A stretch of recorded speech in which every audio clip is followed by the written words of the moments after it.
Hey, everybody, welcome back to another episode of the Women's Maximum Fitness Podcast. My guest today is IFBB Pro Olivia Gravengaard. Olivia won the figure overall at the Junior USA's this past year in 2020, training through a pandemic. And she's here to talk to us today about what that was like, as well as share her fitness journey over the last 25 years of life. This was one of my favorite interviews. She is a beautiful soul.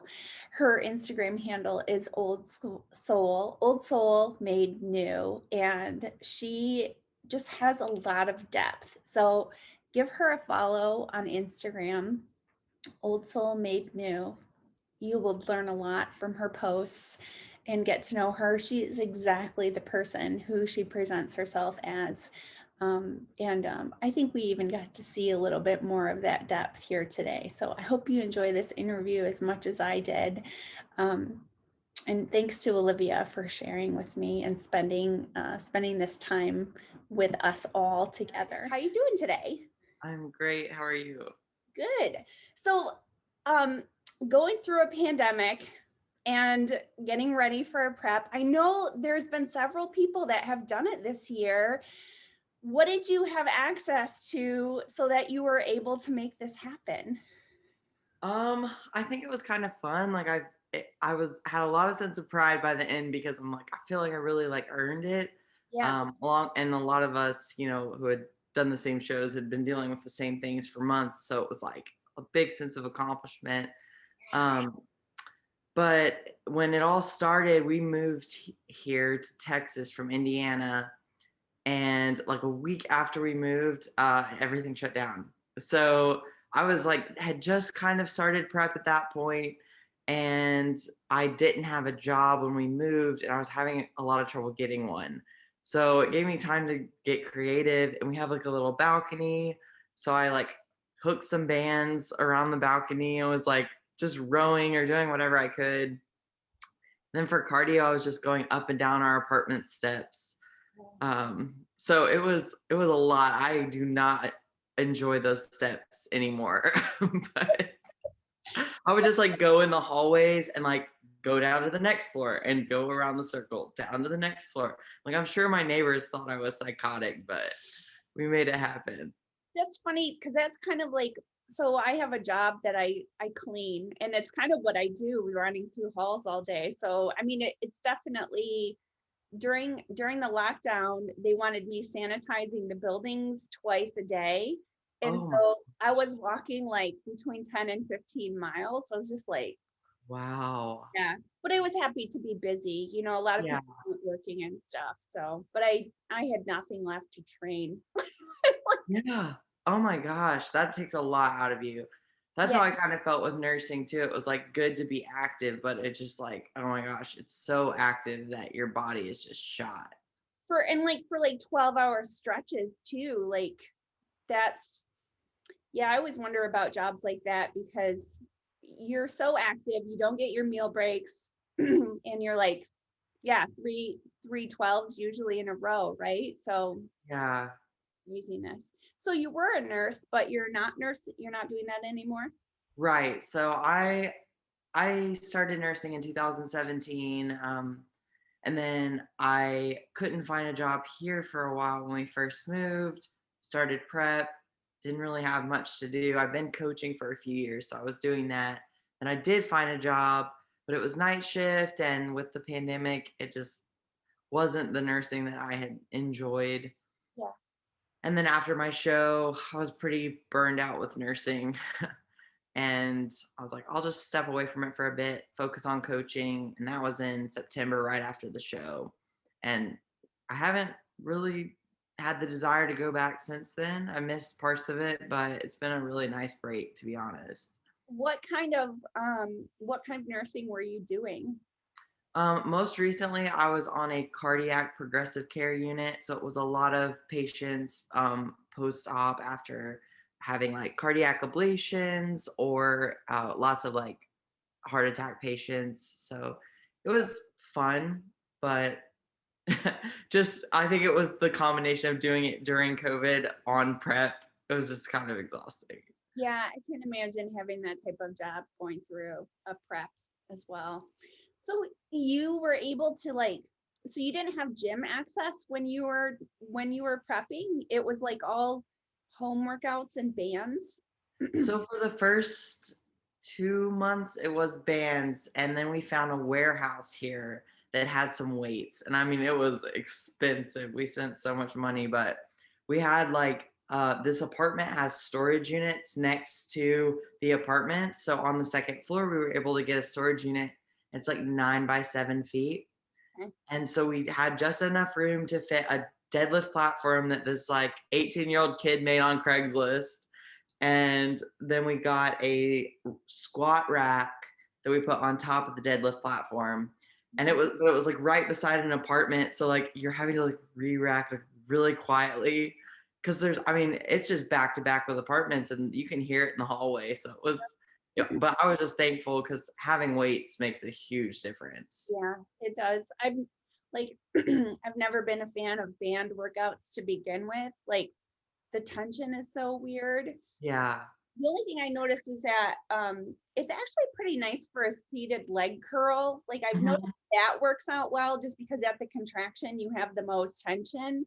But otherwise, like I like during the middle of that, I was like, I would do anything right now for a lat pull down. Like I just I know. that Oh my was the God. hardest. You can't train back without weights. Like you I can't know. It go. was so bad, and it just, like, I feel so dramatic, but they have a gym here on the second floor, and it's, like, glass. So I'd be doing my cardio walks, and I'd be walking past the gym, and it's like, there's a lat pull down, like, 10 feet away from me if I could just break this door open, like, do we really have to keep it closed? I'm I like, I know. would do anything to just get in that room for one day. Yeah, I know. Our clubhouse at the apartments here too had the same thing. And there was like this lady, she just is guarding it and it was closed. But I was just like, like I'll go, like I clean, I'll go in, I'll clean everything when I'm Yeah, done, like just, because the same thing, they had like a little cable machine and I was like, oh my gosh, I could do lat pull downs and pull ups and rows and yes, and like, I'm like, I will never complain about a, under-equipped gym again. I'm like, hotel gyms, like, I've been so bougie before, upset about hotel gyms. I'm like, I'll never complain, and now that I have a gym again, I've gone back to, like, going to a gym and complaining about, "Oh, they don't have this." I'm like, I should just be grateful that the gyms are open at this I point. know. Well, in that you have options. It's funny because I kind of incorporated Planet Fitness a few years ago when I hurt my shoulder and my gym was a big bodybuilder gym and I just kind of felt you just feel awkward going in there when you can't do what you normally did. So, Yeah. so I was going to Planet Fitness and they're actually really nice. They're clean. And if you can, I designed workouts so that I could train there and stuff. But, I had with my gym the other day too. I walked in, a couple of things were broken and I was just like so pissed. So I go, like I left and went to Planet Fitness. I think cables working is like my biggest pet peeve. Like, Yes. because I I tore my know. shoulder. I'm like, if something is sketchy when you're pulling on it, you're gonna end up tearing something. It's like, I know, just that injury, like, creates so much awareness around it. I understand that. yeah, Planet Fitnesses get a bad rap, and I mean, I no, did go once with a gallon, and they, like, asked me to leave with the gallon. They're like, "Throw it away or you need to leave." So I'm still kind of concerned about that, but otherwise, like, they're pretty nice, and I think for most people, they have more than enough. yeah, I think it works out pretty well. I mean, I like hammer strength machines and stuff like that, which Mhm. I don't have, but you can definitely make it work. I know I had some manager came through. I was like, I've been coming here for like 6 years. And he was like, you can't leave your sweatshirt on the floor. And I was just like, They are on it, but I get it, like, the people who come in there, like, because you go to a gym that costs, like, a decent amount of money, and people still do some crazy stuff. yeah. So Yeah. So for the most part, like I don't complain. I just try to be, like I said, like you said, grateful to be able to go somewhere exactly. to a lap pull down. So, all right. Well, usually I start at the beginning. So let's start at the beginning. Tell us a little bit about your athletic background, maybe sports you played as a kid, and then what got you into bodybuilding, that journey a little bit. Sure. Growing up, I played soccer, not well. Was never great at it, but I enjoyed it. And then I just wasn't competitive enough to keep going with it. So I started swimming. I'm not really sure how I got into that. I did like a summer swim club in my neighborhood. It went pretty well. I enjoyed not needing as much coordination as with soccer. Great. And then I hurt my shoulder, just like overuse, and I had to have a labrum repair. And I went to a swim club that was very competitive. So if you were not, it was like you're just gonna go in the slow lane and you can just kick and you just stay over there. So I was pretty bummed about that because I am competitive and I just felt like I was getting left behind a little bit. So I had the shoulder surgery and then swimming, you can eat a lot of food. Yeah. So I didn't know that when you stop swimming, you cannot eat a lot of food. Yes. I gained some weight and I just didn't know what to do. I was homeschooled, so there weren't a ton of opportunities for playing sports or being active with other people. So the gym was like the best next option. Okay. Spent a long time just doing an excessive amount of cardio and just watching the weight floor. Like, oh, maybe one day I'll be down there. It's Okay. intimidating though. It's Yeah. intimidating. It's funny because people are like, people talk about that even a lot of women are scared to go to the gym or go out on the weight room. And like, it's funny because I get that type of anxiety even just going to like a new gym where you're not familiar. You're like reading what the equipment is because stuff will, Yeah. so if it, even people that have been training a long time, like a new gym is intimidating. So I can understand how, a lot of women are intimidated to go out onto the weight room floor, especially if you don't know what you're doing. Definitely. And there's a lot of unsolicited advice. I still get that sometimes. And that happened not long ago. And I was like super irritated about it. I'm like, it's like better that someone comes up and like tries to educate as opposed to just like standing back and making fun of you. But it's Yeah. a it's hard to transition to that. And I think it's been really cool to see a lot more women getting into weightlifting in the last few years. So it is more of a welcoming environment. Yeah. With the birth of social media, it's become not only more normal, but like you can see people doing exercises. So, that's one of the things I love about your Instagram. And I was going to kind of plug this because I, your posts are meaningful. Like it's very cool. Like, I don't know if that's intentional, if you put a lot of effort into your social media, but it's definitely a lot of really good content in each post. And Thank you. I think that's great, especially for women who are following maybe a lot more of the like fitness influencer type peoples rather than, people in the bodybuilding circuit. Yeah. It kind of removes that fear of let's train hard and um, I say reach your goals quicker than, the pink dumbbells and the bands that, why am I not seeing results doing these things when that's what I'm like, well, that might not even be what that girl is doing. She's just doing it for Yeah. Instagram. Yeah. Yeah, I think there's so much to just like encouraging women to like embrace being powerful. And that's like such a hard concept because I feel like we like categorize like men lift this way and women lift this way. And it's like, for me, I have said if my lifting ever gets to the point where I need to back off of training to fit in a physique class, that will be a tough decision because to me training comes first and I like want that for other people because I think it's such a good outlet and to have something like that like your personal project to work on and pour your heart into that allows you to reach your goals, that isn't like, oh, that's you're not allowed to, or this is for men, things like that. Like I just think it's so valuable. Yeah.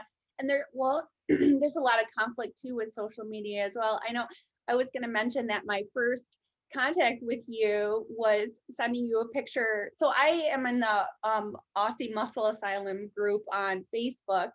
And after you won the Junior USAs, your photo got posted in that group. And, not to skirt on guys, but it's so funny how they immediately, like, everybody was saying it was Photoshop, the picture. And I'm just like, you don't understand. I think a lot of people don't understand what they're capable of because they don't put not only the effort into it, but the consistency. So consistent effort is basically, I just thought it was so funny because I thought Photoshop it's like smoking. Do people do that anymore? Like, I don't Yeah. know. I'm like, but and that's what's so funny to me. And I've seen that before, and I'm like, you know what? I would rather them think that and then be able to see, like, okay, but I do put in the work. And, this is what I'm presenting on stage, because it's never for me about that validation from other people. It's all about me achieving my goals, and people are gonna doubt along the way, but like eventually the truth and the hard work's gonna show through. So Yeah. Well, and you post a lot of your lifts too, which I think is really important because people need to know how that body is achieved. That's part of the reason why I was started doing these podcasts as well. I like asking, what somebody's diet looks like. It's mind blowing to actually hear some of the pros talk about how they, you know, dabbled and off season wasn't on, and then when it was finally like I brought this up a couple of times, but I remember Missy Truscott saying that when she was consistent and didn't miss a day for 3 years, that's when her physique she just took it to the next level. And I don't think people can understand that type of consistency over time, being that, like, you want something that bad that you're willing to put years and years. But I mean, you'll do it with a job. Why won't you do it with your own with your own body, yeah, it's interesting. I mean, I think a lot of people, I mean, there's the people looking for a shortcut, and I think the problem is a lot of times the way we address our body, there's a lot of emotion tied into it, Yeah. especially with food habits. So it's Yeah. just like the first coping skill. So it's learning to develop. There's a lot of self work that goes into developing a plan that allows you to be consistent, because you have to have proper coping skills outside of overeating or restricting or overtraining. So and you have to learn to be objective with yourself, and that is hard. Yeah. And we get a lot of mixed messages too, because you get like, well, you can't out train a poor diet, but if people would exercise every day, every other day, they still would be chipping away at this.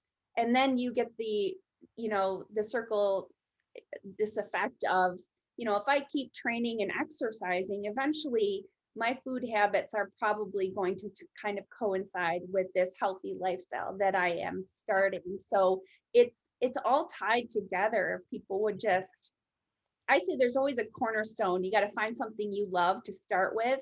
So if you love training, or if you love going to Zumba or whatever it is that you like doing, find something that you love, and then you start tweaking away at those other unhealthy habits, trying to better them.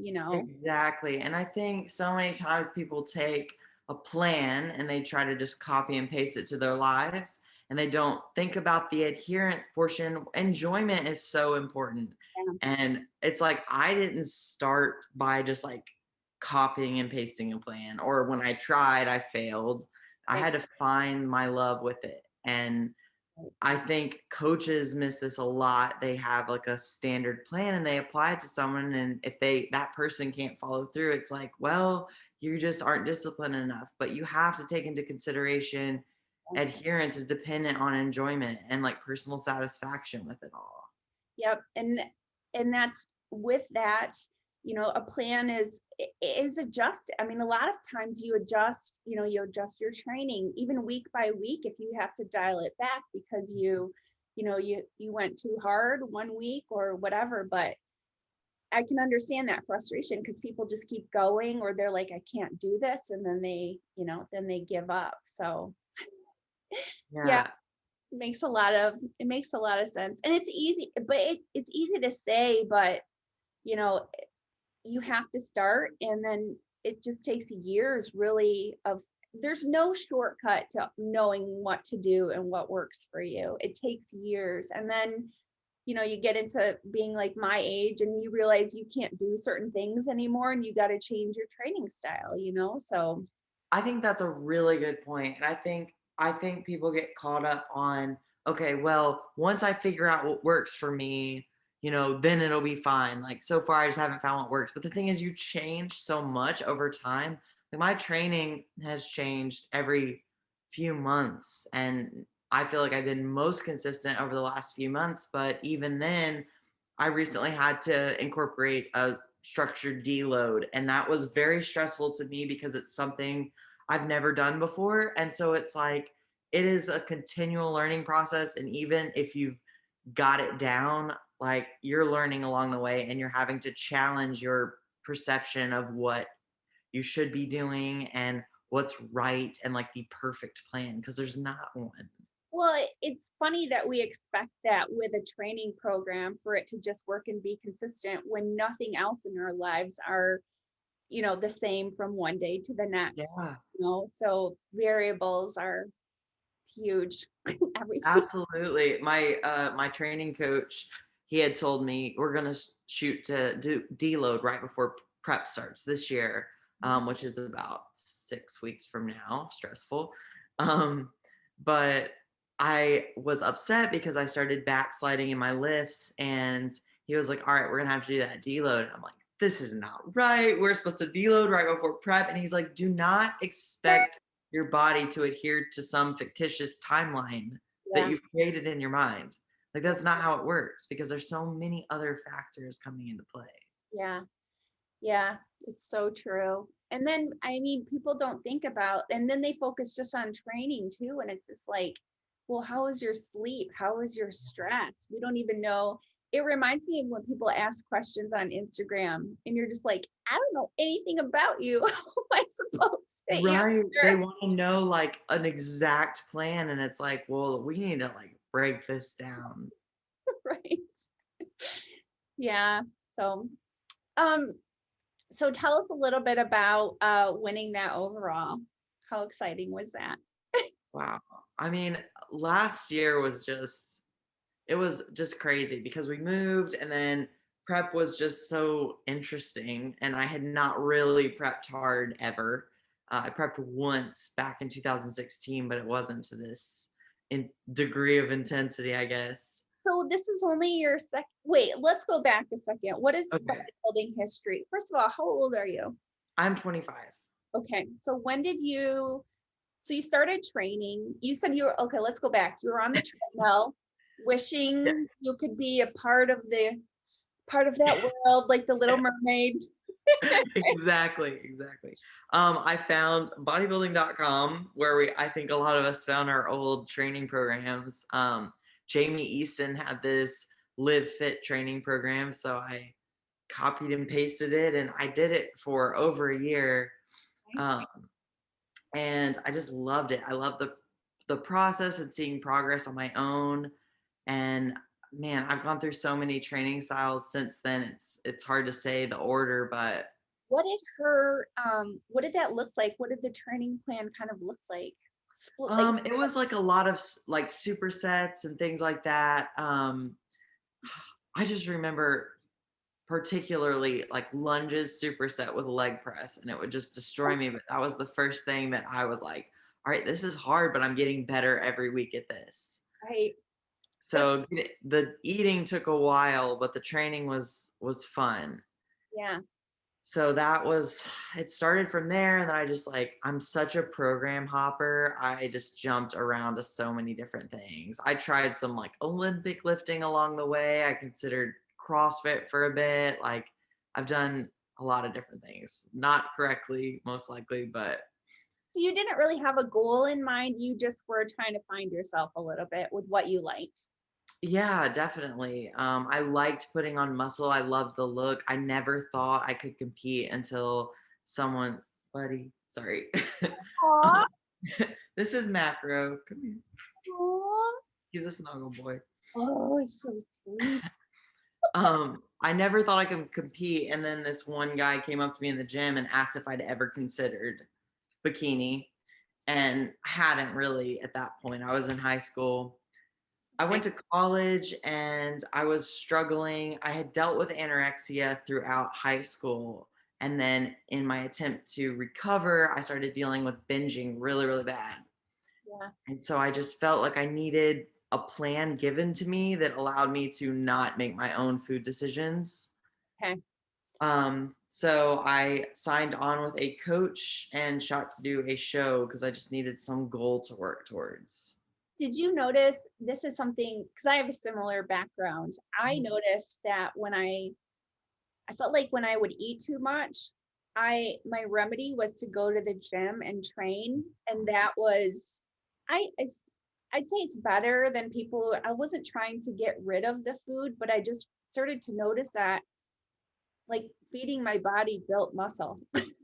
It just clicked with me. I was like, okay, so I can kind of fix this if I overeat. It made me feel better about myself, and I was able to sort of regulate those binges that were happening.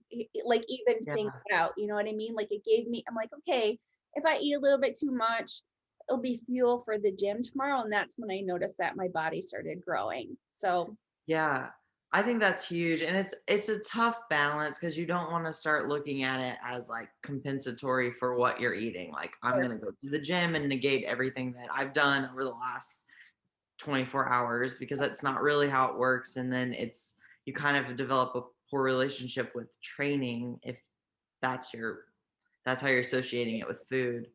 But Yeah. I think, as a people still ask me like, is that healthy that still struggle with eating and things like that, and like you decide to train? And in my opinion, like if you have a background with disordered eating, if Yeah. you can find some common ground that allows you to make progress, even if it's not normal eating, like I think that's really helpful. And usually that's probably the best way to approach recovery. Yeah, no, I totally agree. I think that Melissa Brodsky was on. I haven't posted her interview yet too, and she talked about that a little bit as well. Um, she was in treatment, and they basically removed you couldn't exercise, and she was forced to eat a specific diet every day that wouldn't always have her macros, and she had to eat dessert twice a day. And I know I was like, I don't know if I could have done that. Like Right. 6 months of no training and all this stuff. But like, yeah, I think if you can, like, I mean, who has 100% healthy relationship with food, right? We all have to figure out how to work through it. And yeah, sometimes you have to look at like what's better and how can I adhere and live all at the same time, while I'm Exactly. I healing. think that's such a good point. And I tell people that a lot because with coaching, I do end up with a lot of people who have a background in disordered eating, but I just tell them like I have yet to meet one person who has a good relationship with food. Yeah. Honestly, in one way or another, like we use food to cope, and I Yeah. think that's human nature and it's our culture. Yeah. So first off, don't be so hard on yourself in that way, thinking I don't have a normal relationship because Nobody does. nobody does. Well, I remember John Meadows saying one time too about how he's like, some people are like, oh, well, you only have to say like food is fuel. But he's like, that's not true. We have celebrations and occasions and events that, you know, they don't have to center around food, but we have those associations and those memories and these, we create pathways that are associated with food. So you can't just, I mean, I don't think that's normal either to just be like 100% robot, Yeah.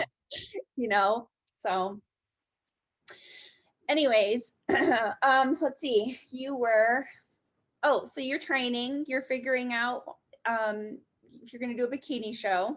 Yeah. Yeah. So I signed on with a coach, shooting to do bikini because I didn't really have like a ton of size at that time. I really wasn't built for anything at that point.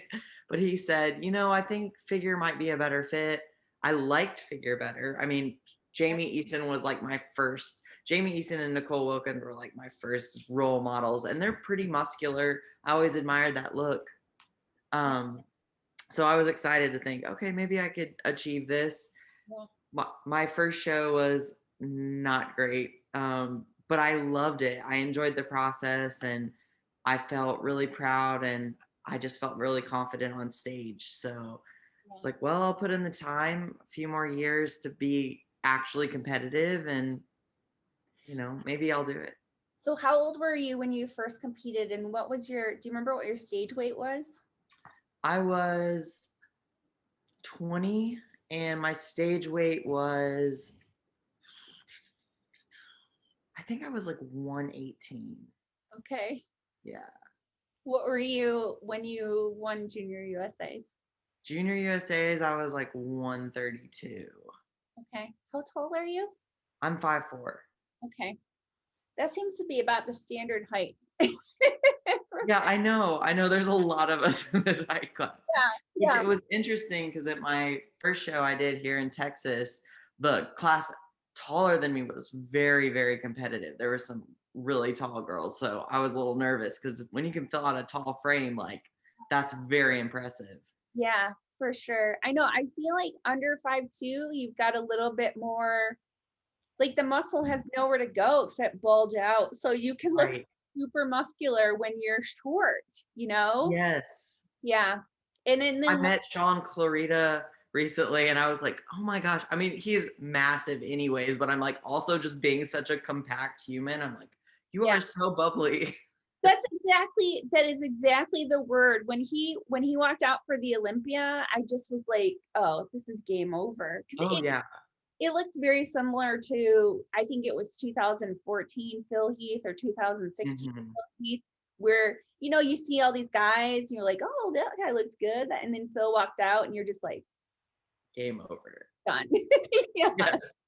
Yeah. So yeah, he just has, and it's funny being like 40 pounds lighter than most of the guys on the stage. I know. He said for weigh-ins, he'll keep his clothes on and he'll have his like phone in his pocket and just step on the scale. Like everyone else is trying to make weight and he's just cruising.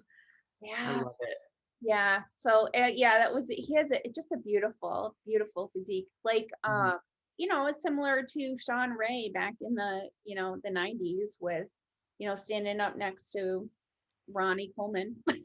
Yeah. I don't know. They didn't have the 212 back then, did they? Or did? I don't think so. No, I think everybody was in the open. I don't even know what Sean Ray weighed when he was on the Olympia stage, honestly. I just know he was that much smaller than everybody else. I know. I imagine like the weight caps and classes and everything have changed so much over time. Yeah. Yeah. Well, I mean, if you got Ronnie Coleman like 280 on stage, I mean, imagine like, so Sean Clarita is 100 pounds of muscle less than him. That would have been a cool battle to see, right? Yeah. We need if we could mix the decades of bodybuilders just to see what people would look like on stage. I'm interviewing Kim Nichols tomorrow, Kim Krzyzewski, 4-time Miss Olympia, 96, 97, 98, 99. She's like in her 50s now. So she looks awesome. Like she looks way better than me. Oh my gosh. Oh my gosh. But I mean, seriously, she looks better than people in their 20s. It's crazy. I mean, more muscular and stuff. So I admire that so much when people, even if they downsize, just being able to stay fit and healthy over time, like especially having been a nurse and working with not that she's older, but seeing older people like let themselves go and just become like so dependent because physically they just can't do much. And it's hard because your body just breaks down if you don't keep yourself strong. And to see someone maintain it over time, even as it gets harder and recovery slows down, I just admire that a lot. There's a lot of dedication in adjusting, adjusting your sails so that you can keep sailing. You know what I mean? I think Yeah. it's very cool. There's a lot of, that's where the passion is. You know what I mean? That's where people, I mean, Linda Murray is the same. She looks Mhm. awesome too, Oh very, yeah. like, very healthy, still muscular. So yeah, it's very cool. So you have 6 weeks till prep starts again. What is the plan here? I'm shooting for Chicago in July and then Tampa after that. Okay. Um, I'm excited. It'll be a much different prep just because I won't be nursing. My life in general is a lot less active with coaching. I'm sitting a lot. So I'm interested to see Yeah. if conditioning comes as easily, but I'm also 20 pounds lighter starting weight. Oh, nice. So I'm only about um now I'm like 20 pounds up from my junior USA's weight, but for my first show, I'm like 10 pounds up. So I maintained pretty well. Okay. So I'm interested to see because I know every prep's a little different. Yeah. Um, do you count steps as far as like watching your activity levels so that you, is that something that you do when you're prepping or that you have done? I haven't, but I've been thinking about that a lot just because I think that'll be the best way to keep activity as consistent as possible through the day. With Yeah. nursing, I didn't have to think about it just because you're moving so much. But in that regards, recovery is a lot lower too. Yeah. So it'll be interesting to see. I feel like that's a wild card, like a variable that people often don't, because as you delve further into prep, your body is trying to conserve, so you move Mhm. less. And, you know, I'd be curious to, know just tracking from the beginning to the end, if you like unconsciously are like, oh my gosh, I'm 2,000 steps less than what I normally, what I was Right? doing, you know? Yeah, I got an Aura ring because I'm kind of a nerd about this stuff, but I'm interested to see how the data changes over time, especially with sleep. I mean, sleep was just awful during prep this last time. So Yeah. I don't know how much of that was trying to sleep during the day since I was on night shift or just prep in general, stress on the body. So I'm really excited. I'm looking at it all as like an experiment, and that's how you can stay objective as you're suffering, I guess. Self-inflicted, but I think that that's awesome though. I mean, this having this lifestyle of nursing out of the way, like I think your prep is going to go so much easier. You know what I mean? Like it's a huge stress in so many different ways that you aren't having to worry about now. So yeah, and I think emotionally as well, just because I think patience dwindles throughout prep, and that was a good personal challenge was I had to just put my priorities and my schedule kind of on the back burner, which I also think is valuable to still have something outside of prep to focus on and remind you that there are other people in the world. So I think another challenge will be finding a way to like a constant reminder of that, yeah, because nursing provided that, like, hey, there's a lot of people actually suffering from things that they can't control. And there's a pandemic going on. And while you're wrapped up in how much cardio you have, this is what's going on in the world. So having something like that to pull you back into reality, I think is really important. So that'll take a little bit more intention this time. yeah, yeah. It's easy to get caught up in a world when you don't do a whole lot, outside of. Mhm. Yeah, I know I'm the same way. So it's like it's easy to get caught up in your own little bubble. Do you think it's important to have something outside of bodybuilding? Well, I think with this pandemic, it taught me that I was like, oh, I don't have shit going on in my life because, you know, I mean, for me, I have a purpose with having my daughter. I think that's like that's my main thing, my fear is what's going to happen when she's gone. I never really thought about that until probably this year when I was like, okay, 2 years left. But then she was going to her intent was to go to state for veterinary medicine, but she's very musically gifted and took a like an aptitude test, and it said that she was more suited for a job called a musical therapist. Mm-hmm. So helping people in a psychological way through music. And Western here in Michigan, which is like, I'm in Kalamazoo, is one of 20 colleges in the country that has that program. Wow. So she might stay home. I don't know. Are you hoping for that? Well, I'm hoping for not home necessarily, because like she said, I want to have the dorm life experience and all that stuff. But I mean, if she can come home on the weekends or see me on a Friday or something like that, I think that would Yeah. be good.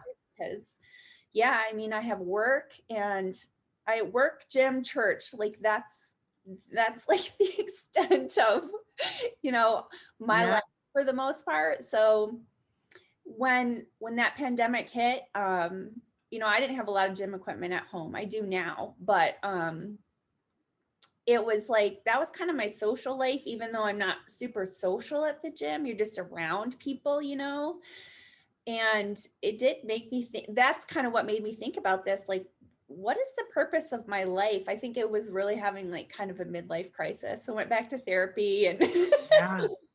yeah. So I mean, And church, I mean, like you're not able to go to church, and that's huge. And you're not thinking about that as like a social event, but it's yeah, connecting with other people, and you yeah. lose all that, and it's suddenly like you have to question your meaning and purpose. Yeah, it was. And I thought about, I mean, it just, this whole year and a half has been like, what do relationships mean to me? What do I want to do with my life? What is, and even with this podcast, like I thought, even if this doesn't blow up to be something big, like I am getting so much out of it because I'm such a one-on-one person. So selfishly, I'm like, I love this Yeah. connection. Getting to know people. I like to know the personality of people. I'm just a big fan of the human condition. So When yeah. did you start the podcast? Well, I started it the tail end of 2019 with the intent of having, like doing a remote podcast, having guests and stuff. But I was mostly just kind of practicing, I guess I would say, doing, my own talking and that. And then the pandemic hit, and, I was working 10-hour days. And I was like, this isn't the time. So I always feel like God has a plan, everything comes together how it's supposed to. And yeah, and I'm not very technologically savvy, so I had to like figure out how to make it work, even which Yeah. so it's kind of putting that off. And yeah, but I love it. It's just a matter of getting things started. Like anything, I think people put things off because they want the circumstance to be perfect. I know I do. Yeah. Absolutely. Yeah. But it's just a joy. Like I think over the last 10 years, when I first got interested in bodybuilding, I loved going to the Arnold and the Olympia, the networking, because I really liked figuring out like what kind of person makes like the choice to get into this Mm-hmm. sport. And there's a lot of really cool people in this industry. There's a lot of believers, which kind of blows my mind. But I think it's cool. It's a great platform to share who you are and what's important to you. Absolutely. I mean, I'm interested, like, are there common characteristics in the people you've spoken to? Like, what do you see most consistently? Yeah, well, a lot of eating disorders Mhm. beginning. Um, the athletic background is one of my favorite questions because like I was a soccer player and I swam. Oh, wow. Yeah. That's great. Yeah, a lot of gymnastics and Mhm. cheerleading, dance, that type of a background. It's funny because Amy Landry, who's a bikini pro, was talking and she's like, I don't really have an athletic background. She's like, I was a dancer. And I was like, that's like, That's so athletic. yeah, No, right? So it's really interesting. And it just this drive, people had a lot of drive to want to correct behaviors that were unsavory. You know what I mean? You're like, this isn't working for me. That's like the common theme is I know what my potential is, or I think I know, or maybe somebody helped me see it and I'm gonna get there. So yeah, it makes me kind of tear up because I just the empowerment and the emotional attachment, like these women are so strong. So No, and it's honestly amazing to hear some of the stories of people, just like what they dealt with as they yeah, competed, or I mean, even just got into the sport. Like, just it's so interesting to me as a coach to see discrepancies in, I hate to say like dedication, but there's some people who it doesn't matter what's going on in their life and how many challenges they have, like they just make it happen and they just don't complain about it. And that just amazes me because I feel like we live in a world where we just cling on to negativity because it's the easiest thing to relate about, yep, and complaining is just like the lowest form of communication, but it's so easy to do and get caught up in, and to meet someone who yeah, just refuses to complain. It's humbling, and it's just amazing to find those people in this sport. yeah.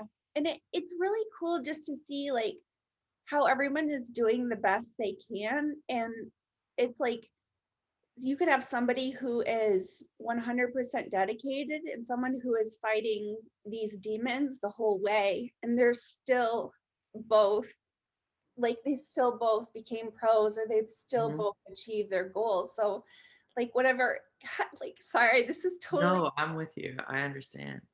whatever your challenge is, you can get to, where you want to be. So um it's funny because it makes me think about like I cling to this story that my mom told me when I was little. My brother was going to kindergarten and I had gone with them to go, he had to get tested for kindergarten. And so um, we got home and I guess kindergarten looked really great to me because, or maybe it was preschool. And I said to my mom, like, I want to go to preschool, it's my older brother. And she says, well, you can't because he had to pass these different tests. And she said, you have to hop on one foot. You have to know how to hop on one foot in order to go to preschool. And she said, I went outside in the front yard and she said, all afternoon, hop pop, trying to hop on one foot. She said, you were out there for hours until you finally could do it, And she said, that's one of the things she tells me all the time when, she's like, you have this drive for whatever you want to do. And, I'm not a pro bodybuilder. It's something I enjoy, but I think my passion is a lot in parenting, and you have to figure out where your passion is. And I think we all have it in us, but Yeah. yeah. How do you feel like bodybuilding has affected you as a parent? Because I feel like there's got to be some transferable skills and things you learn along the way. Well, I think like a lot of people, we were like, I know I was searching for something that was going to make me feel strong. And it's like what you said at the beginning, finding something that you're going to be able to see the results of your strength. Mhm. It was it's a visible strength. You see it, you know what I mean? So, I needed that during I started lifting again when I was going through my divorce, when I felt weak. So, you know, um and I think it gave me something to focus on rather than that was such a difficult time. And I know my daughter saw that. I mean, one of gosh, I'm like emotional wreck. There's a lot of emotion tied into what we do. Well, my daughter was in the front row of the bodybuilding competition when I won, holding a sign, and I could hear her cheering. I hands down the best moment in my life. And it's not like she just saw me accomplish a goal and it made me realize that I could do anything.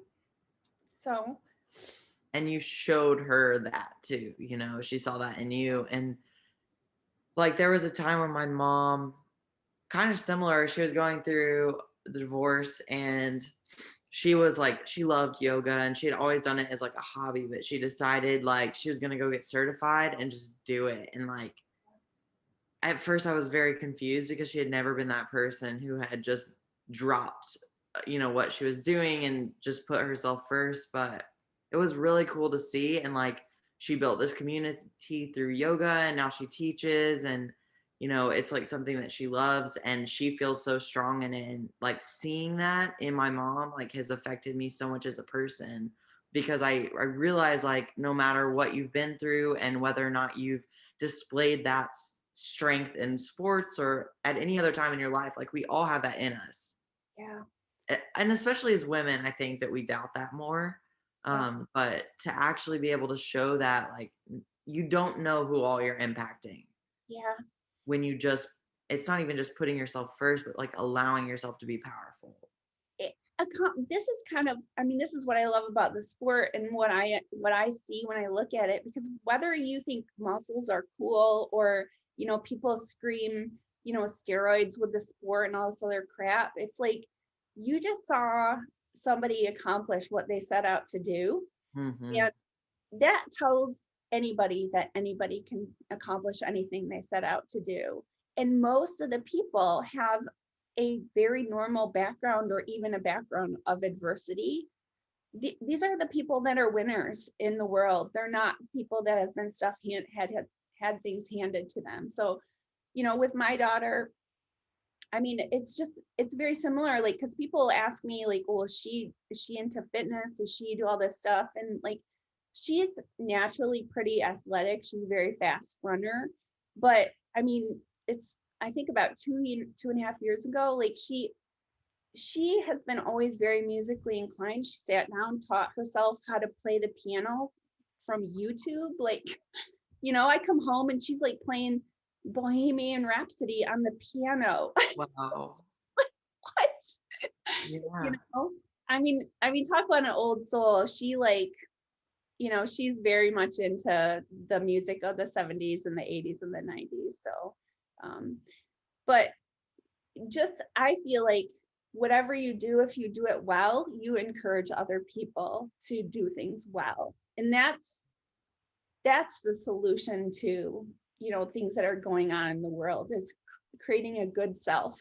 Because Mhm. people who are um, who know who they are and who are productive are able to help other people. And I kind of feel like that's the purpose of a lot of things, is just it goes towards helping other people, which is, I think, my goal with a lot of things. How is this going to help somebody else? Yeah. And I think maybe that's why we see faith so much in the bodybuilding community when people actually talk about it, because like Yeah.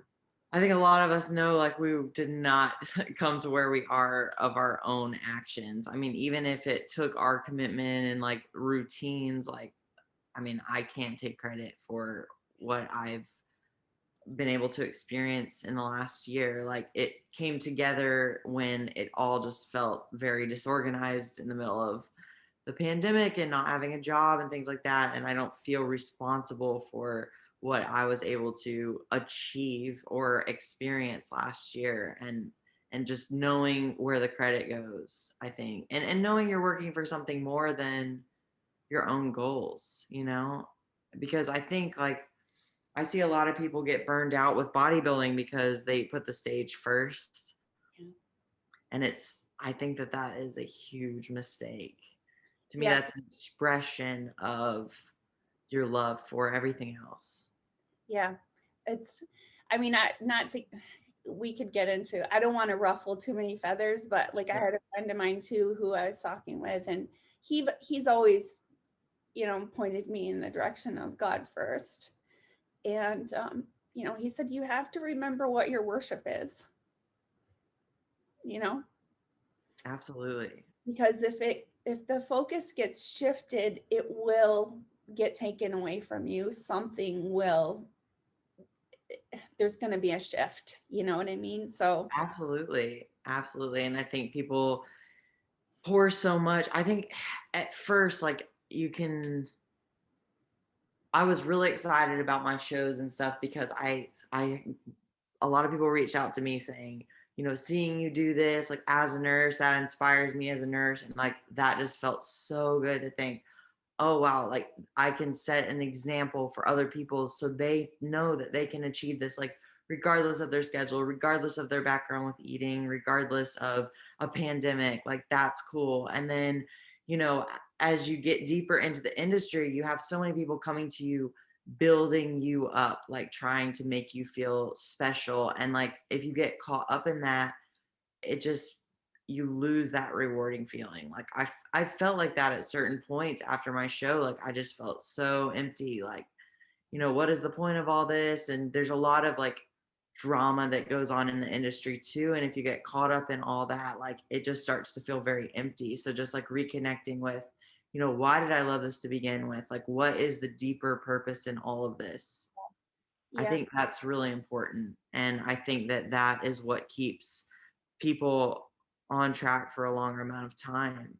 Yeah. And that's kind of the beauty of social media. If you can see the positives of it, that you have a platform to be real, and I think that too, because I'm like, I have a decent Instagram following, and I'm like, it's not like I created like this spectacular physique, but I really try to put myself out there, even though, you get people that are awful.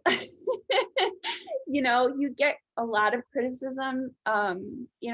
Again, John Meadows, I know his favorite, he always quotes that Aristotle quote of the only way to avoid criticism is to do nothing, say nothing, and be nothing. And yeah, it's like, I think I found a lot of bravery by the time I'm in my 40s, that what do I have to lose by putting my life out there and saying, these are my successes.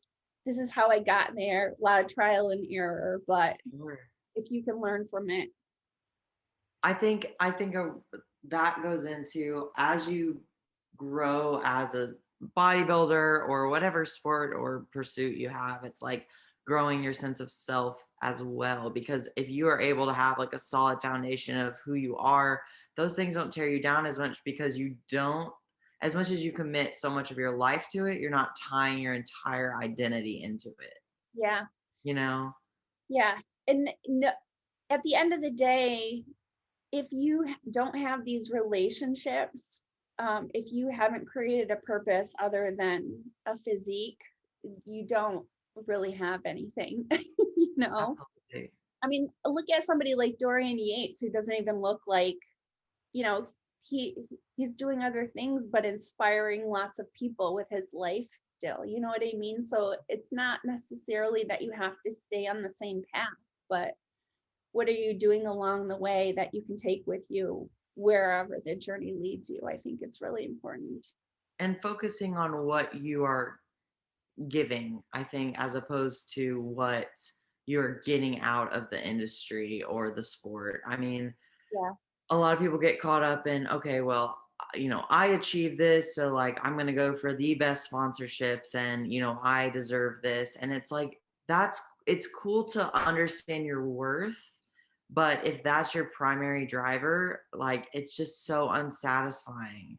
Yeah, absolutely. That giving mentality, I think it comes from a stable source, like you said, that foundation of knowing who you are. Mhm. um, I always think about too that whatever you've been blessed with, nothing can stop that. So you got to be brave about what you have to offer and be giving. But people aren't, it's very similar to the people on social media that are awful, are not happy with Right. themselves. So I think it ties into that. We're doing things that are making us happy, making us more productive, and then we are able to you know give of ourselves. So Yeah, and it's so much more, it seems contradictory, but it's so much more satisfying to be able to give. And I think, you know, in social media, you talked about like fitness influencers and things like that. And like, whatever that phrase means, like, what I tend to think of is usually more negative with that. Like, fitness influencers being like, okay, well, look at my body as I train. But I think if you think about, what do I have to offer people? Like, what have I learned in this experience so that I can then transfer to others, and realizing that you doing that doesn't take away from who you are. I mean, I look at, you talked about John Meadows. He's like such a great example of this. Like when I first met him at, I think it was the Olympia, he like saw me and he goes, "I follow you." And I mean, it just like stuck with me, because I'm like, so many people, Yeah. but like you can take the time to say that someone, or like, I saw your post on this. Like, you don't owe that to the industry or anyone else. Like, you have your name, Right. but he is someone who continuously gives back, and that's why he's created this amazing image, and like so many people have found value in the things he offers, because he doesn't just put himself at the center of it all. Yeah. And has found balance with his family and everything else. Like, I think that's important to understand when you push and when you pull back, and yeah, finding balance and all that stuff. It just, Yeah. when you do hard things, then you learn how to manage all these different hard things. You know what I mean? It's just, like I said, there's so many reasons why I love the sport, and it really doesn't have anything to do with the sport. It's Right. characteristics that people who are in the sport have. Like you said, even this reliance on God. There's so many people that are, Michaela Aycock, I think about her, she said diehard Christian, Mhm. doesn't give a shit what anybody thinks. Like, Exactly. you know, um, yeah, And I think it's like, so people, okay, well, if I'm going to be a bodybuilder, like bodybuilding has to be at the center of my life. But I honestly think some of the best bodybuilders, at least, and best, I mean, that's kind of hard to define, but the ones who have the longevity in the sport are the ones who like take the time to invest in those other aspects of self, because it's like, I do think that we're complex, and we require fulfillment, spiritually and physically and intellectually. And if we're not stimulating those things, like if we're stuck just pouring into one department of self, it's like, and we lose that, that's taken away, yeah, it's like you're just empty at that point. And I think that like we need to be well rounded, and that doesn't mean that you're not prioritizing your goals, but it's yeah. knowing that, after prep, it's time to come back to family. It's time to, reestablish those friendships you may have put on the back burner. Like, make sure you are investing in yourself spiritually, and like taking time for your growth as a human. Like, I think we have to have some kind of balance, as much as that's demonized. I think we do have to have that. Well, and I think the sport is evolving more over the years, even just like simple things like, it always used to be like, hey, chicken, broccoli, rice. And now people are like, oh, wait, you can have fruit when you're on prep. That's actually healthy for you. You know what I mean? So the sciencey people are coming in and saying things, and the broy people are like, oh, this has some value as well. Maybe we can make harmony of all this stuff, So Yeah. yeah, life is crazy. I know we learn a lot in this sport, and it's amazing. And I think you should like take advantage of the things it can teach you outside of just Yeah. physical growth.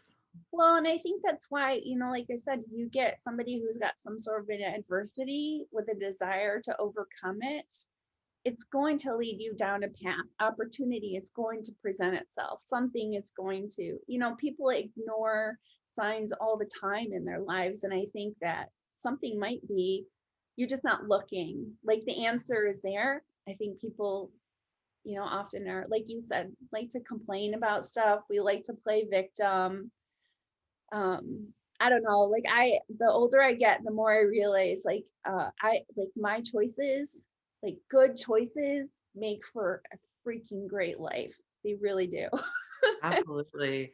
I saw a phrase recently, and I believe there's a book on it as well, but it's like the obstacle is the way. And it's that concept of like, when you meet resistance, that's usually when you need to keep pushing. But we live like relatively easy lives in a lot of ways where we try to avoid discomfort at all costs. And it's like a lot of times that's where the growth is. And you just have to trust, and hopefully some of us have seen that at different points in our life, that like when you do make it past Yeah. those challenges, like there's so much on the other side of it that you don't even know. And we also have that, that I don't need to be afraid because I know that I'm being guided. Exactly, exactly. And that's some people find that scary because we want control, but the thing is like, man, it feels so good to just surrender that control because it's all just a facade anyways. We have so little control over everything, right? But when we let it go and just say, all right, like Yeah. guide me, I mean, Yeah. it's freeing. Yeah. Yeah, absolutely. Oh, absolutely. Well, you know what we didn't talk about? So what is your training split looking like right now? Right now I am doing, let me see, I do pull A, push, legs, rest, and then pull B, Mhm. shoulders, arms, legs, rest. So my legs are a lot of just glutes and hams because my quads tend to just be pretty dominant. So it's Soccer. been so much hip thrusting lately, so much. But it's been really cool because this is the first time I've had like a tailored, structured program that has progressed every week or two. And my training coach actually goes to my gym. So not only that, but he let us stay with him this week when our power went out. So it's like really solid coach right there. Yeah, I know. I commend you for doing this. I know they don't, the people don't know I texted you yesterday just wanting to make sure you were still on because we grew up on a farm in Michigan and we'd have power outages. That was a nightmare when that happened. But I just remember power outages, they're worse because it's annoying how you walk into a room and you flip a light on and you're like, oh, Yes. I mean, it makes you, it's just like with quarantine and everything. It was like, wow, I am taking so much for granted. We found some candles and we were so excited to have candles. And normally I'm like, like we don't need all this. Like we'll just throw it away. Like we're using energy like crazy because our energy bills are like dependent on us using like a certain amount. So we need to use a lot. So we leave our lights on all the time now. And I'm like, we really take this for granted. yeah, It's getting cold in here. We're having to like think about how often we open the door, how often we open the fridge, like little things like that. Like we just take for granted. And it was honestly, I appreciated it because we spent a night here. We had no Wi-Fi. We had no cell service. And I play guitar and I hadn't played in a few months because it just hasn't seemed like I have the time to do it. I'm like, well, we have zero else to do right now. We just lit some candles and played guitar, and it was like amazing. Like it's just cool to reconnect like that. Like I honestly was grateful yeah. for this week and its challenges. And it's funny that you say that because people tend to, you know what I mean? Like, I think, I don't know, it's a lot easier for me at this point in my life to find the blessing in the struggle, whatever it is. You know what I mean? Yeah. To almost immediately see what the plan was or what was the purpose in something happening and how do I get out of this? What am I getting out of this? How do I make this a good thing? Yeah. I mean, I think it's like it takes looking back on challenging situations and realizing like how well things turned out Yeah. after a time when you felt like everything was just falling apart. I mean, there's so many low points, but if you can stop and look at the high points after, it's pretty amazing to see everything come together the way it does. Yeah. Yeah. Gratitude is, it's another thing I think that we need to work on too as Oh people. yeah. Oh Yeah. yeah. And I think that's just like common conversation. That's where it needs to start. Is that's how we should connect with people. Yeah. And I think like our gym is really cool because we have a great community, and it's been really cool this week to see, the gym was open house and there's showers. So they like opened it to the community and people were going to shower. there's multiple microwaves so people could come cook their food. You know, it's warm. So people were like hanging out on the couches. Yeah. And there were a lot of people upset, like complaining about how many people are in the gym. And I mean, that definitely crossed my mind. I'm like, it's so busy in here, but I'm like, this is beautiful, honestly, when you think about it. Yeah. This is a community of people who really aren't complaining. You know, our training coach let us stay at their house. Like, everyone just came together at that time when it was hard and just made it happen. And there wasn't a lot of complaining, and it was just cool to see that. Yeah. Especially when there was so much diversity going on over the past year, that which breaks my heart. You know what I mean? It's just like, do Mhm. we really have to argue about everything? Can't we just Yeah. appreciate, it's hard. I feel like, yeah, just appreciating what we have it's a lot easier said than done for some people. And um, that's too bad, I guess I would I say. know. I think the hospital taught me a lot about that because I would see people who just Yeah. lost their lives like all in a moment, you know, and a car crash and they can't move their bodies and they're completely dependent. And there would be one person in that situation reacting completely different than another person right across the hall. And Yeah. it was just amazing to see like that mental fortitude and how it affected different people. And I mean, there's times to grieve about things, but it's how you come out of it in the end. Yeah. And, in the long run, I mean, we only have, these relationships for a short period of time. Life is short. And yeah, you can just, there's so much you can do. And we waste so much time wishing for other things or Mhm. whatever. And it's just like, yeah, you can It's tell. pretty amazing. What's that?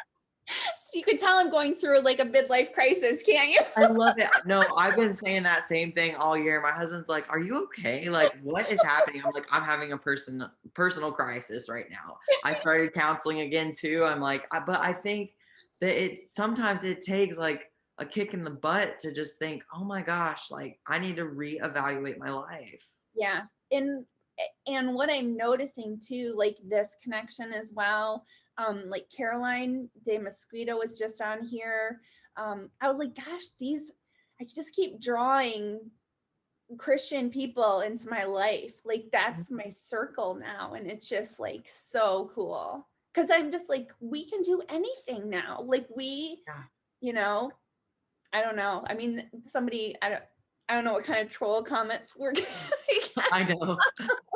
all of this, but like I said, at this point, it's like, why am I gonna hide what I'm not hurting anyone with my faith. You know what I Right. mean? If you don't, I say, believe whatever you want to believe, do whatever you want to do with your life. But I know why mine is awesome. Mhm. Exactly. Yeah. And I think it's funny, like thinking about that in the past. Like, I remember as a kid being in Bible school thinking, like, oh, well, if anyone ever had me question my faith, like, I would stand strong. And then I'm like, wow, when you actually get into the real world, you get timid about bringing things like this up because Yeah. political correctness and whatever. And, you know, you want people to not feel ostracized by your beliefs. But Yeah. it feels good to be able to talk about it. And I think it's pretty cool to see that how many people are receptive to it, even if they don't know what they believe or believe completely. It's like to see that piece in you and at least like inspire those thoughts in other people where they think, okay, like maybe I could feel that way or have that perspective on life. Like Yeah. it's really impactful. And I think that it's a lot of people respond more positively than I would have guessed. Yeah. Well, and I think if the message is, um, I believe that God's in control of my life, but I still know the impact of my choices. Mhm. It, you know, it's not like, because I get a lot of like, oh, that's really weak. You know what I mean? Like it's a weak Mhm. feeling, it's a weak, uh, like a weakness to, it's almost like you're not accountable for what you do. Mhm. And that's what I've noticed more than anything is that I'm more than ever accountable because I'm trying to do what I'm supposed to do, what we've been Right. called to do. And Right. if And if you're we're, saying that you're representing God, then I think it's hard because it's like, wow, I feel more pressured with that, saying this is how I say I'm living, and Right. now I'm putting myself in a spotlight to actually live that way because I am held accountable. Yeah. And I mean, it's tough because people expect you to be perfect then. And that we all know that's not the case. And you put yourself out there to be judged, basically, and it's like, yeah, no, I still sin. I still do all these things wrong because I'm not perfect. But Yeah. I know what I believe. I know I'm forgiven, and I know what I'm trying to do with my life. That's the difference. Yeah, absolutely. And that's why I think it's so important to be open about. I mean, that depends on the person, but I try to be really open with what I struggle with and like Yeah. my flaws. Like I still struggle with eating. That's a huge thing for me. And I think it would be really irresponsible of me to turn around and say, like, bodybuilding saved me from my eating disorder and I don't struggle with that. Like, Yeah. no, it's still a daily struggle, but here's how I've coped with it. And maybe that can help you. And like, here's how God's used that in my life. And I don't regret my eating disorder because I think it's taught me a lot and I've been able to help people through what I've learned. So it's like just being transparent about those struggles and knowing it doesn't derail who you're saying you are as a person. I think it adds value to who you are because, it's easy to look up to somebody who's perfect and aspire to be like that person. But when you realize that they have flaws, especially if it's something relatable, you're going to be like, oh, that person really is just like me. And the more we can relate to people, the more we have this community and less of this divide going on. So, yeah. It's pretty amazing. Like bodybuilding people just like put it in a box, meatheads, but like there's a lot more in it if you're willing to look. Yeah, a lot of depth, a lot of depth. And like I said before, I think you put a lot of that on your Instagram too. I love following you. And a lot of information, but you can just tell it's very genuine, and that's very cool. Yeah, it's something that I want to, I've been told like the algorithms and you need to post this and this. And it's like, yeah, being with Gasp now, like I get to be in a lot of photo shoots and things like that, which is really cool. But I'm like, I never want to lose like being personal with people because I think that's so important. We've talked about like I did my YouTube through prep and I really liked that because it felt like I wasn't as alone doing the whole thing. Like I'm just talking to a camera about my life. I don't know if anyone's watching, but it's like my personal journal. Yeah. But I'm like, we've talked about, oh, well, we could hire a videographer and like have someone edit. I'm like, but there's something so cool about it just being like, this Yeah. is me. I'm not very good with the computer and I'm trying to edit these things and I can't find music anywhere. And, this is what I've got. But I love that because I think that people are like, oh, you are human and this is achievable. Yeah. Yeah, absolutely. Absolutely. So proud of you. Good job. Thank you. It's cool. I'm glad we connected. I'm glad. I hate that last week didn't work out, but I really appreciate this. Nobody knows about that, so we don't have to. Don't bring it up. So no, it's totally fine. I have people have to reschedule and stuff all the time. It's actually been kind of a challenge because, for a while I would schedule like 3 podcasts in a week, and then, I'd only get one. So it's like, do I post one a week?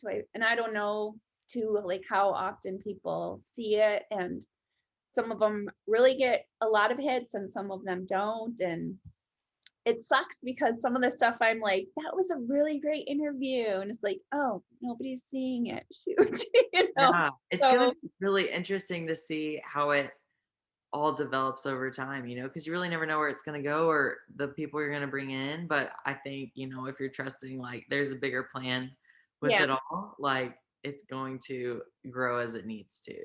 yeah, yeah. That's kind of exciting.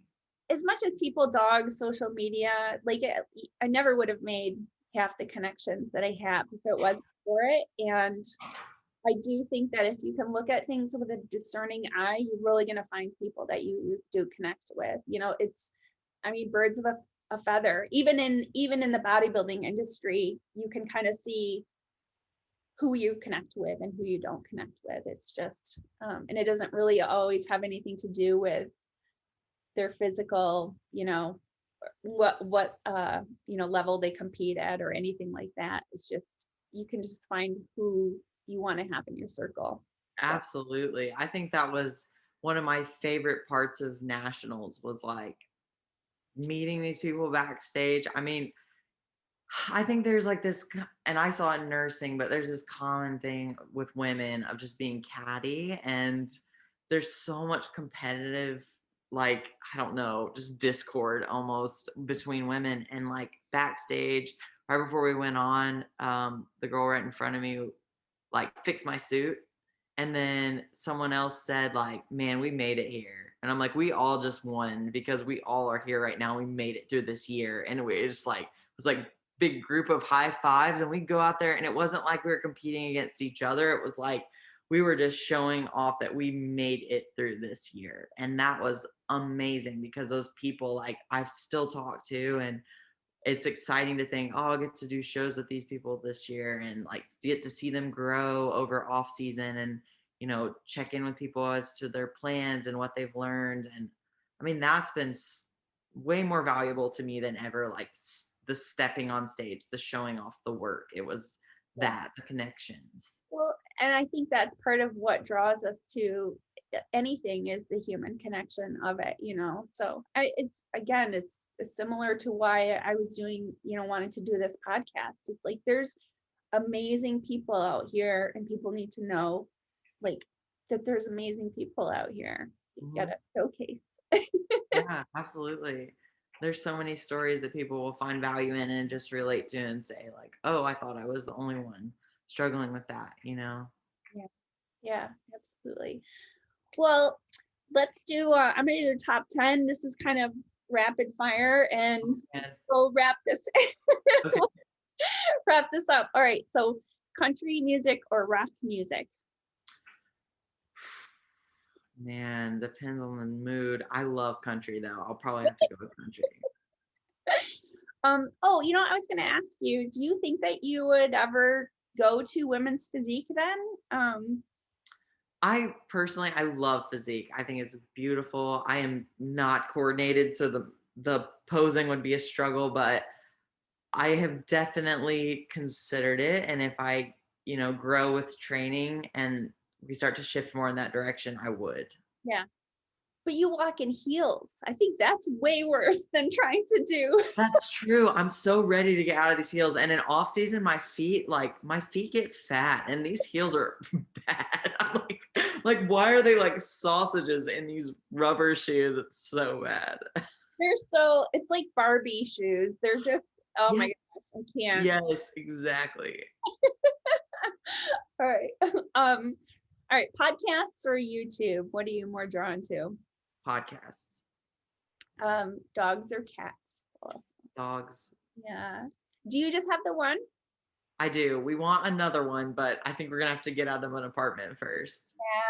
Yeah, that's really tough. I know Anna keeps bugging me about a dog too, and that we have two bunnies. Oh, oh my goodness. Yeah. I mean, it's cute to have. I feel kind of like Snow White when I walk into the apartment, and like little bunnies hopping around. Oh But my gosh. yeah, they're super cute. When we're done, I'll pull Blue out. You can see him. He looks like a stuffed animal. He's so freaking cute. Oh my gosh. Yeah, but we love dogs. I like cats too. I think again with social media, I never would have thought how cool cats were if I didn't see all these cool cat videos. I know. I'm trying to talk my husband into a cat. I think it's gonna just have to be a like, whoops, found one. At the shelter when I was visiting. Right. Not looking for a cat. That would be tough. I would just want to rescue everything.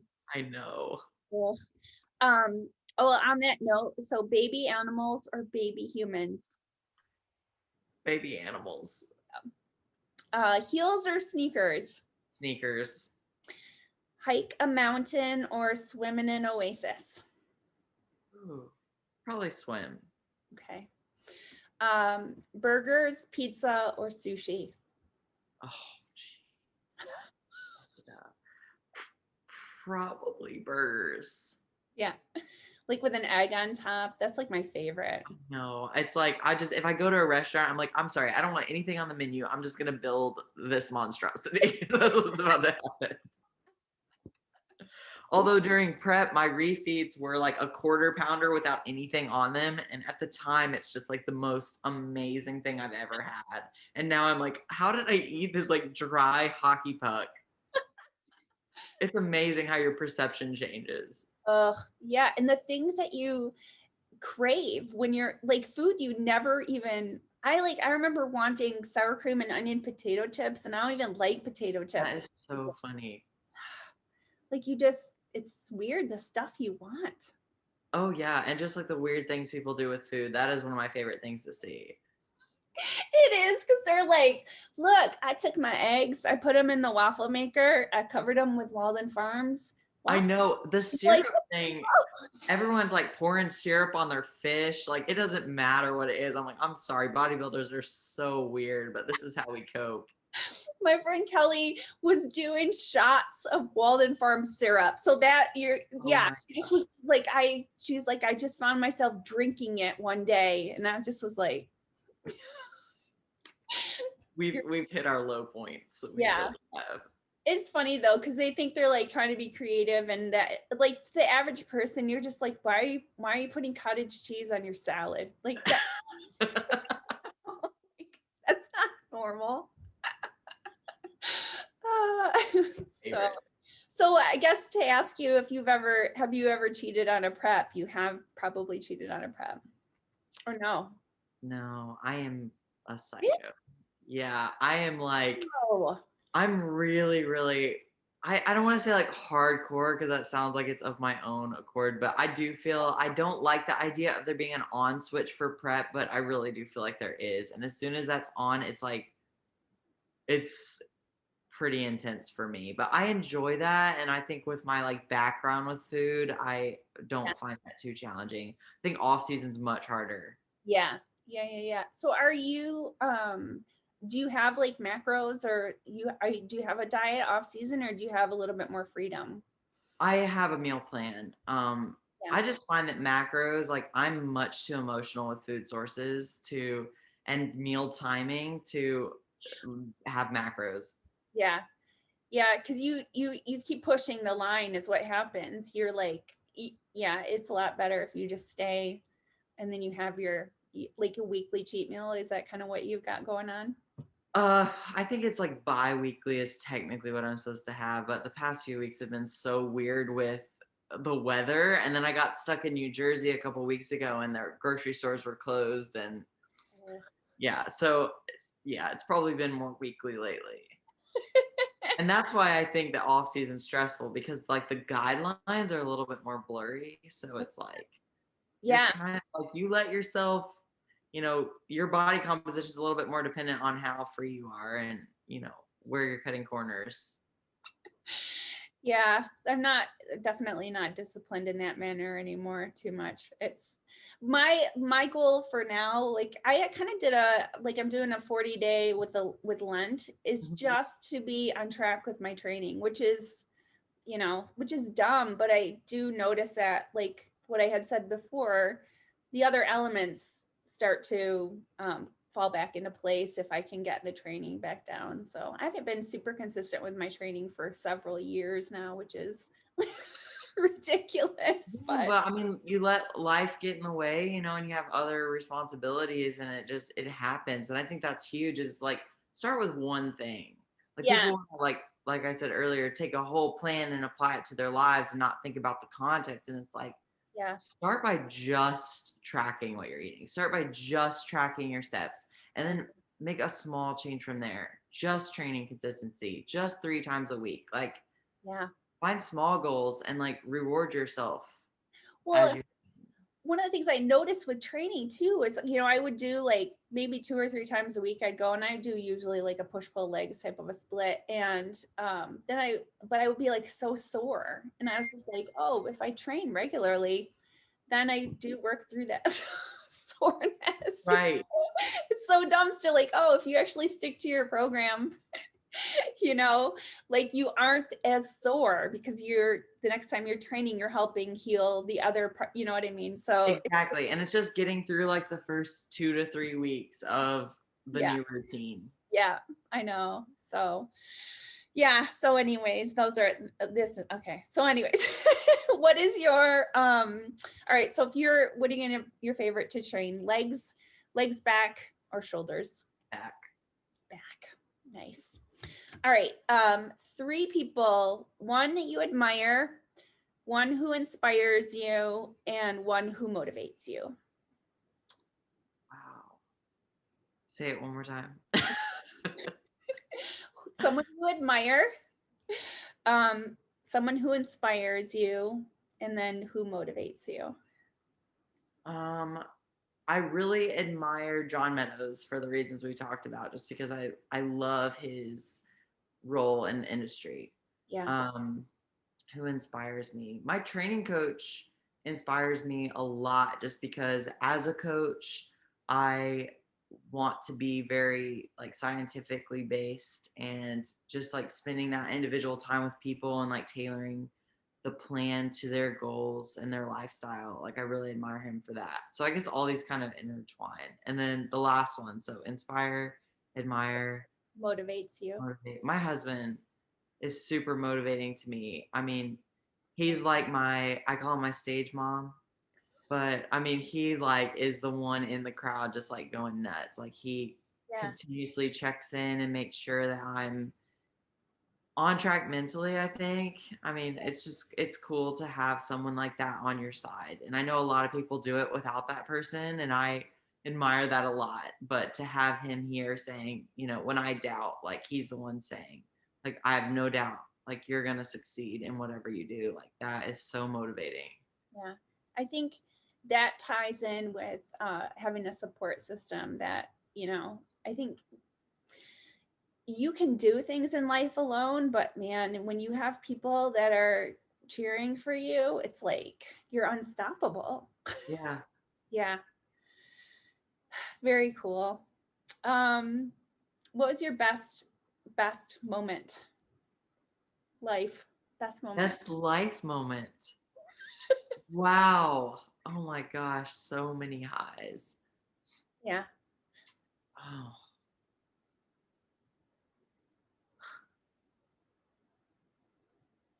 Wow. Well, this is kind of strange. My husband and I went on our honeymoon like last year. We got married 5 years ago and we never went. So we went to Hawaii and we hiked like this 8 mile mountain trail thing. And we got at the end of it, there was like a waterfall, and only like a few of us made it to that point, and it was freezing cold, but it was just like such a cool moment, because it was, for me, like hiking is not my forte, and so it was like very uncomfortable process. Like bodybuilding to me I love, so I can't say that that was like a high, because it came out of love, but that was like an actual, it felt like a struggle. We get to this waterfall, and like the few of us who made it there to that experience, it was just like amazing, Yeah. and just disconnected from the rest of the world, which was so cool. That's awesome. Nice. All right. Last question. Next goals. Is that going to be your prep? Next goals? Next goals, yeah, I think prep will be big. I think another thing is, through off season, I have disconnected from social media a lot. Mhm. Um, and so like getting back into it again, Yeah. um, I think that's like a big goal, because I found I got burned out with it a little bit, Yeah. and I think it was important to take the time off, but like getting back into it with like a positive mentality, and, going back to like being genuine, and like Yeah. having more to offer for people. I think that's a big like personal goal right now as well. I think with social media, I mean, you can't pour from an empty cup, right? So if you don't have, and I think that's, I mean, I do it all the time where I'm like, I'm just going to take 3 or 4 days away or whatever, because if I don't have anything to give, I'm not going to post stuff for no reason. You know what I mean? I want it to be meaningful, so Yeah, I think that's good too, to not be ruled by it, but also like find that balance. And I think when if you're going through prep, like people are going to want to follow that journey. So, Yeah, well, it was so like rewarding last year to be able to share that with people, and yeah. it like that just kick started building like such a community at the gym, and so many good things came out of that. So I'm excited to get back into that mindset as opposed to it being like a chore or like a business tool. It's like there is so much good on a personal level if you can interpret it like that. Yeah, totally.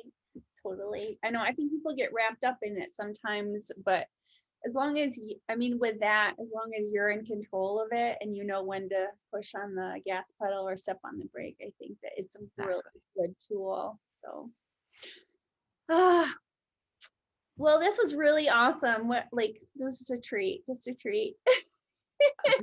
This was great. I'm like very glad we connected. I really appreciate your time and insight on things, and like as you figure out where this, the ultimate role of this podcast in the industry and like where it goes, I'm just really interested to see, because I think like your intentions are so good with it, and like your insight is just super valuable. Thanks. Thanks. Absolutely, I'm excited. Thanks. All right. Well, I'm terrible with compliments and full of estrogen. It's hard to take compliments, Yeah. but it's something to work on, because like you've put in the effort to do this, and like you have a lot to offer, and I think it's really really cool what you're doing. Well, same with you. So, Thank you. We're both gonna work on the compliments. right. I know they're easy to give. I feel like they're really easy to give. And then people will turn around and say something back, and you're like, happy birthday. Oh no, not me. Anyways, Right. So great. Well, all right. Well, let me wrap this up and say thanks for watching, listening to another episode of the Women's Maximum Fitness Podcast. This is Deborah Jean Terpstra. You can find me on Instagram at BuffCake22, at Women's Maximum Fitness. Olivia, your Instagram is Old Soul Made New. Love it. And remember that healthy looks different on everybody. Have a great day. awesome. Thank you.